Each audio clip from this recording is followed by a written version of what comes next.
Good morning, Knicks Nation. Today is Tuesday. It is the first day of February 2022. I hope you're healthy, safe, and COVID-free today.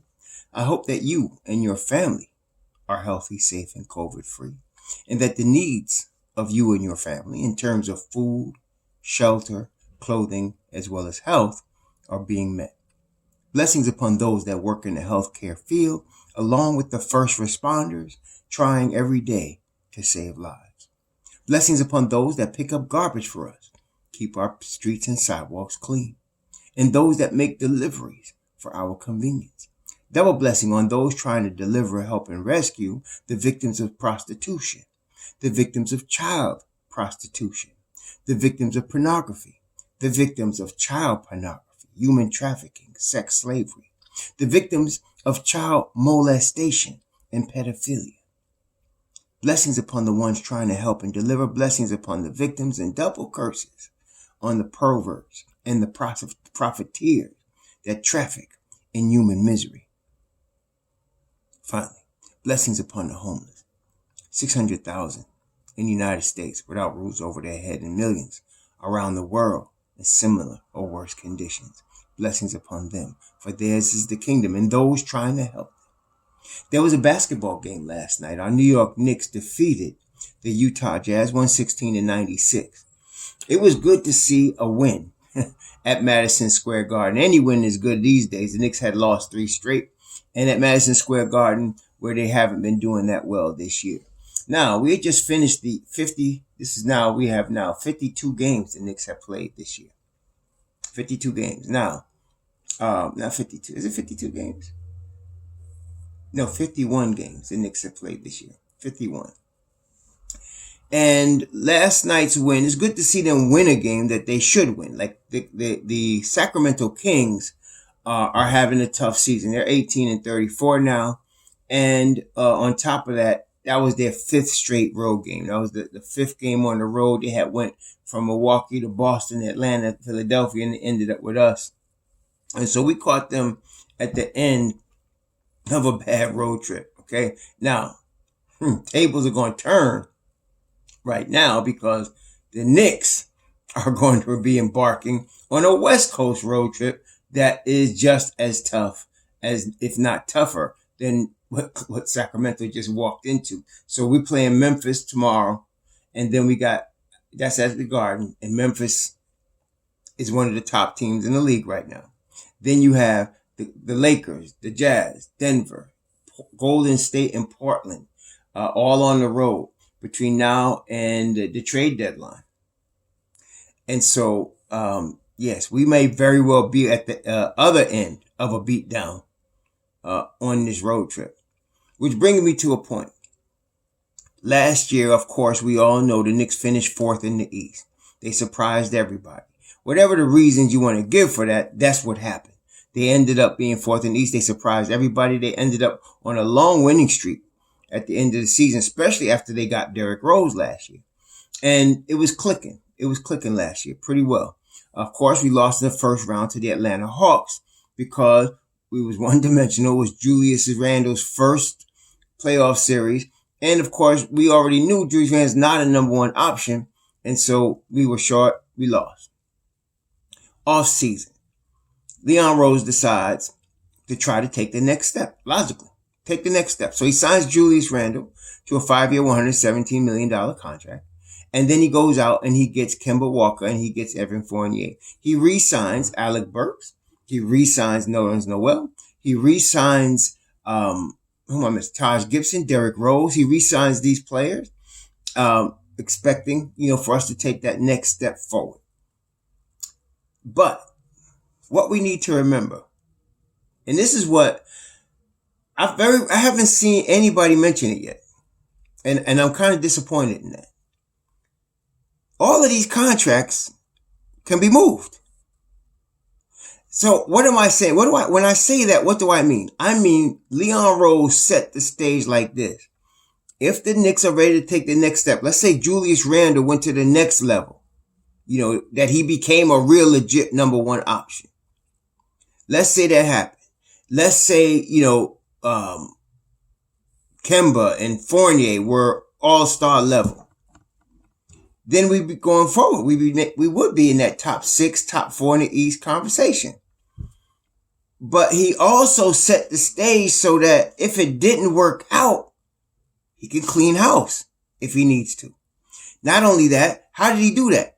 Well, aside from the guys that we mentioned, he got all of these young pieces. Mitchell Robinson, R.J. Barrett, Quentin Grimes, Emmanuel Quickly, Obi Toppin, Deuce McBride. He's got a whole plethora of young players. Now he got Cam Reddish. So it was set up with flexibility. That's been pretty much the watchword under Leon Rose's tenure. Flexibility. And what I like about it is you don't commit to a guy like it's on a $150, $200 million contract like a Westbrook or a Harden or a Durant until you are ready to take that step into the finals. Okay? That's when you do that. Up until that time, you don't do that because it'll hamstring you. And so Leon Rose set the stage so that, okay, if we're ready for that next level, we can go do that. And then we can maybe even attract a $200 million talent. But if we're not, we can reset and we can go young. And that's what I love about what he did. Some of y'all just not appreciating what we have in this executive office. We've had some really bad executive offices in the New York Knicks organization over the lifetime of the Knicks. Really bad. Guys that had no idea what they were doing. Okay? And I can say they had no idea what they were doing because it proved they had no idea what they were doing over time. And so we've seen enough. I mean, I put it this way. From watching the Knicks from 71 or 69 all the way to now, I see what bad looks like. I see what bad front office looks like. Okay? This ain't it. This is good front office. So he set this up so that he can go in either direction if he needs to. Okay? So now here we are, February 1st, 2022, 9 days from the trade deadline. Okay? He went and he got Cam Reddish. That's a signal. And that's what I'm loving also about Leon Rose. Media people that for decades crap on the Knicks and use the Knicks as fodder to get clicks and commercials and all that for their money so they can crap on us. He don't give them no fodder. They were whining the other day. How come he's not talking to us? I'm glad he's not talking to them. Don't talk to them. And then Tom Thibodeau's not giving any information either. He does like he did. Like I said yesterday, he let the cat out the bag a little bit. Not yesterday, over the weekend, when he said we got to move people. But they're keeping it tight. I like that. Don't let Mark Berman's, Stephen Bondi's of the world, Ian O'Connor's, that just in the ESPNs that just have platforms built for drama. And I know drama sells, but I'm a Knicks fan and I'm trying to get long-term sustainable winners up in here. Okay. That's what I want. And I believe what makes me excited about Leon Rose is that's what he wants. Okay. So that being the case, he's not letting no information. So you got to see it subtly. Like I said when I mentioned Thibodeau. So he goes, he gets Cam Reddish. And we already mentioned Cam Reddish quietly asked for a trade last summer from Atlanta. And he said he wanted an expanded role. Don't think that Leon Rose and Tom Thibodeau didn't know that when they brought him on board. Okay. And so right now, the Knicks are 24 and 27. 24 and 27. Okay. We're 51 games into this thing.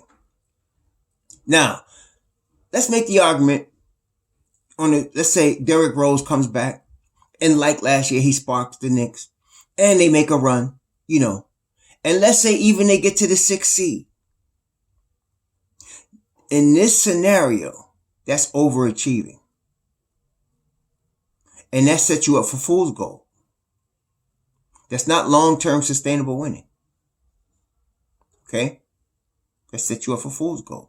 We're not winning the championship this year. We're trying to get in the play-in. And so it's time to pull the plug. Okay? So it didn't work. And we're flexible enough to do that. We're flexible enough to do that.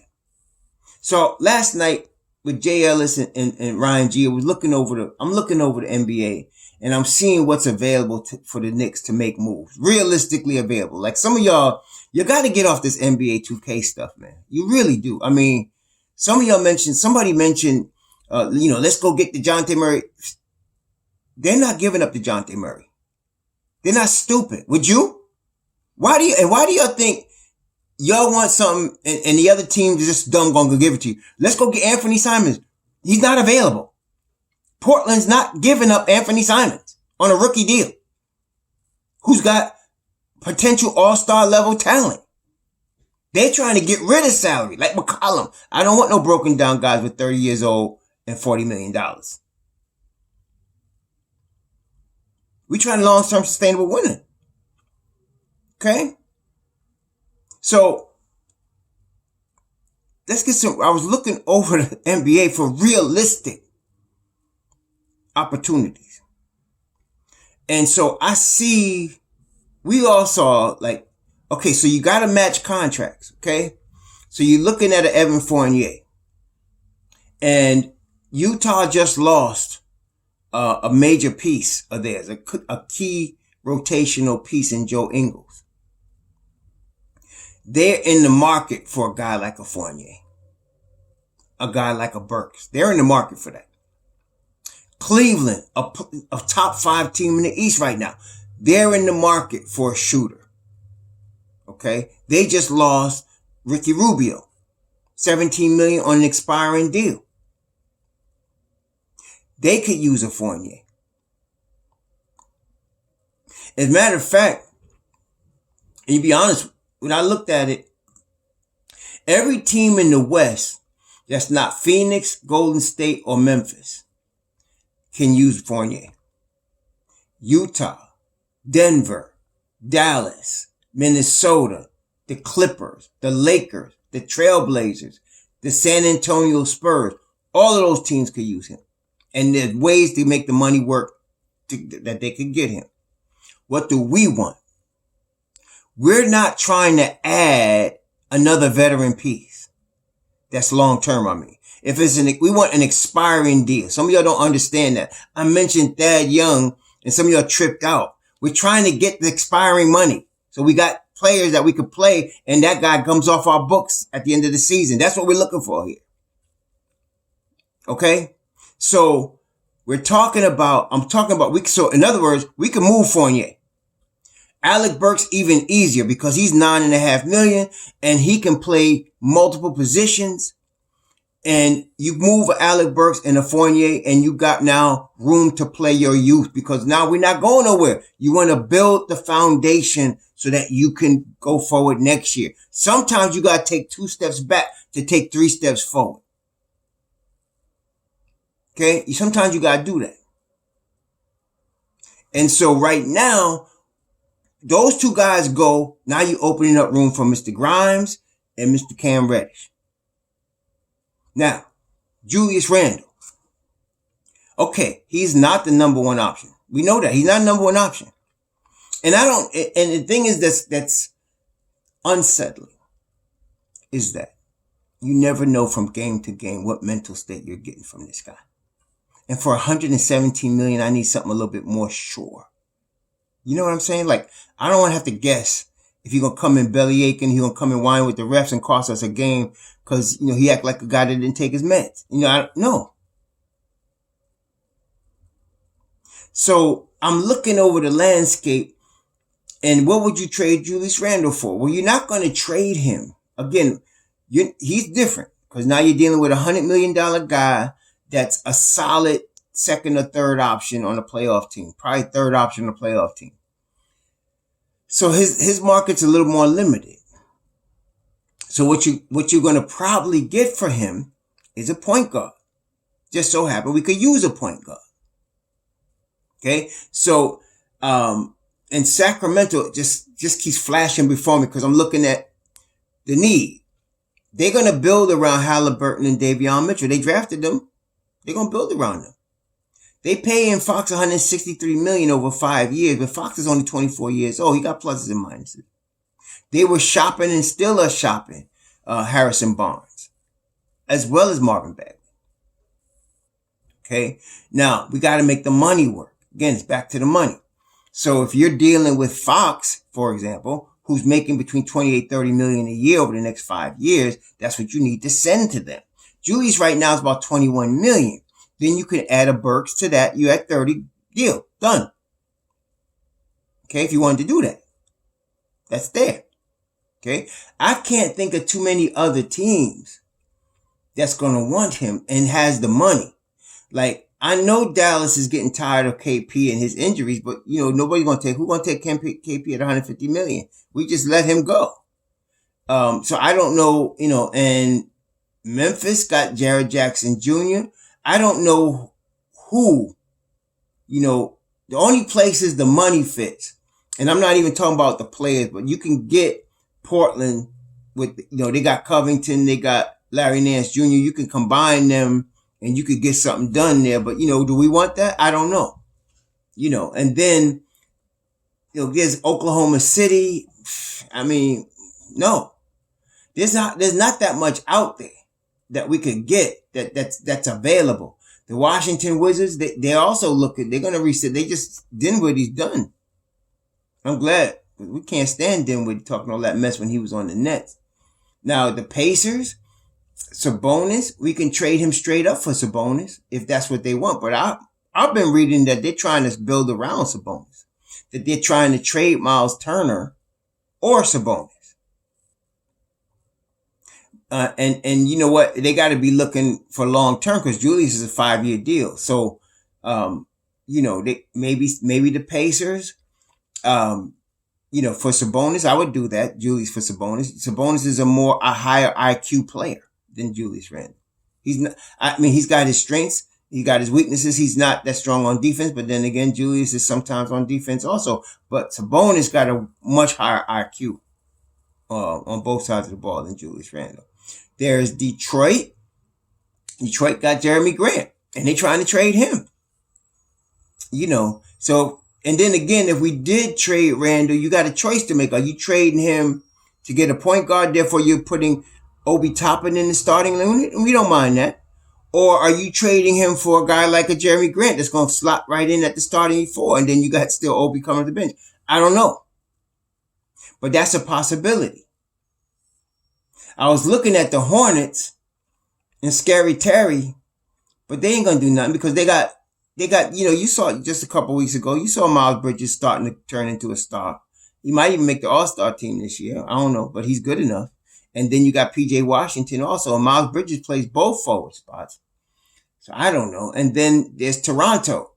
No, that's not happening either. Boston not giving up Brown or Tatum. You know, Cleveland will give up Love. Do you want Kevin Love? I don't. You know, that's $30 million a year for 2 more years. No. Bucks is set. Philly's set as far as those positions are concerned. Miami's set. Chicago got Pat Willis out. You know, I don't know. They don't have the money though. I don't know. I see if we're going to trade Julius Randle, I see Sacramento in his future, and I see De'Aaron Fox in our future. Whether you like that or not, that's, you know, that's there. So my point is, if you trade Fournier, Burks, and Kemba's going to be gone. I don't know if they're going to waive him or how they're going to do it, but he's another guy that's gone. You now making room. You can't, and some of y'all don't understand. You got to think this thing through. Let's say you only traded Burks, right? Fournier is still starting in front of Grimes. And then Grimes is going to be playing in front of Cam. So you got to understand that. Let's say you traded Fournier. Burks goes into Mobb Deep. Grimes starts. Cam's still behind Burks. You got to get rid of 2 wings in order to bring up Grimes and Burks. You got to get rid of 2 wings. Okay? Getting rid of Kemba is not going to do it. Kemba will open up minutes for Deuce unless we get another point guard. But you got to think this thing through. You need to get rid of 2 wings for Cam and Quentin to both move up into the rotation. Okay. And that can be done. Like I'm saying, that's what I'm saying to y'all. That could be done. We're in a position to be able to do that. So now, it's, then it's going to, it's going to be hard for the rest of the year. And it's not because our kids aren't talented, but they're not used to being the first team. So like Obi, for example, is ready for more minutes, but you got to understand Obi's playing against second units right now. It's a different story when you're playing against first unit. Okay. I'm not saying he can't eventually go off against first unit, but it's going to take time. It's going to take time. Okay. So they're going to make some moves. And I guess what I'm saying is time to blow this up and now recalibrate and get back to the youth. And I think Leon's going to do that. I think he's going to do that. And so in the next 9 days, we're going to see that. But yes, it was good to beat the Kings, after they playing a 5th or 6th road game in a row, and they've been on a murderous road trip and they look tired. They did. They look tired. So it's good to catch them like that and get the win we're supposed to get. We've lost games like that, in the past. But it just tells me, okay, this is not meeting the expectations, what we got right here. And so we got youth. That's our backup. Let's go there. And let's get these kids some minutes. So I can see them moving or putting it this way, subtracting Kemba, Evan Fournier, and Burks. And then D Rose comes back on the 25th of February. So now you have him, you have IQ, and then you got Deuce if you need him, or if you're bringing in a Fox, you got him. So we're going to see. I'd rather trade Julius Randle and suffer a little bit and let Obi get his experience and be ready for next year. Go through the training camp and come back next year and be ready to play. De'Aaron Fox is $163 million. That's a lot of money. Okay. But he's only 24. Okay. And so you're dealing with him. I think this is the first year of that deal for him. I think this is the first year of that deal. So you're going to be stuck with him for 5 years. That's your point guard. If you get him, that's your point guard. Okay. You're committing to him. All right. So we got to see what happens. The Knicks recently, like I said, I think it was Tommy Beer. I'm not sure if it was him or another one of these heads that's on the road, that's on the full-time basketball beat. But they said that the Knicks executives were traveling to Europe to watch again Jokic, and that they're very pleased with him and Deuce. So what does that mean? To me, that means they either are A, going to plan the future around these two guys, or B, try to use one of them in a deal to move somebody like Julius Randle. Because if you bring in a Fox, you don't need Jokic and Deuce. You're not going to need both of them. Not only that, D Rose on a 2-year deal, so even after he leaves, you still don't need both of them. Okay, you need one of them. So that's going to bring up some other questions. But right now, they need to clear this out. I don't care what happens over the next, 10 whatever days. They might get blown out. They may win some games. They might go on a losing streak or winning streak. It don't matter. We're only going but so far. Sometimes you got to take a step back to move forward. It's time to take the step back. It's time to move some of these kids into the rotation. And I think some of them are going to surprise people. You put Cam Reddish in the rotation, give him 5 games of 25 minutes. I think you're going to see some things. And then, there's still RJ developing. And we already know what Grimes could do. So I think they might surprise some people, So we'll see.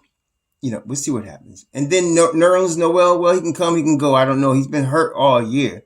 And that's been his career, too. He's been like that his whole career. He just signed a deal. And it wasn't even a major deal. As far as NBA players go, he's guaranteed for 2 years and $20 million. He got 3 year 30, but he's guaranteed for 2 and 20. Okay. Leon did it that way for a reason. Okay. You got Jericho Sims. Tom's gonna have to buy into this rebuild. Now, don't think now. You heard yesterday what he said. There was this conversations. There was conversations. We've had discussions before we make this deal with Cam. So Leon's gonna do what he has to do. Tom's got to buy in. What that happens, we're gonna see. Okay, we're gonna see. But I think it's gonna happen. I think Leon's gonna go to Plan B, downshift, get these kids involved, and then once they start to break out a little bit, you see what you have, then you can decide if you want to make a trade, make a move to get a more established star in here to get us to the next level. But right now, we got to take a step back. Only question mark to me is Julius going to be here after February 10th? That's the only question mark, because I'm pretty confident Kemba gone, Burke gone, Fournier's most likely gone. I just want to see what happens with Julius by the trade deadline. If they keep him past trade deadline, he might get traded in the summer. But to me, the hot seat. Julius is on the hot seat between now and next year trade deadline. He on the hot seat. He got a lot to show, a lot more that he got to show. Okay, but we'll see. We'll see what happens next 9 days. We're gonna find out. Okay, we're gonna find out. So the Knicks play at home against Memphis tomorrow. Ja Morant and them just lost to Philly last night in overtime. Ja had 37. Dagon Baines had 34. They are playing ball. And I look at the stats, it was an ugly game. I mean, Ja had 9 turnovers. He was 0 for 5 from 3. Yet there they were at the end against Philly. Okay. This cat's going to come to Madison Square Garden and he is going to light it up. Especially unless Kemba's knee is hurting, and Kemba said my knee hurt, because that's the litmus test. It ain't Tom saying I'm taking you out. It's Kemba saying I can't go today, if that's the case. Kemba steps out on that court against Ja Morant. It's a game. It's a wrap. It's a wrap. It's a wrap. Okay? And Fournier's a little weak on defense. Desmond Bain. Anyway, maybe they'll surprise us. Hopefully it'll be entertaining. Y'all have a good Tuesday. Shalom.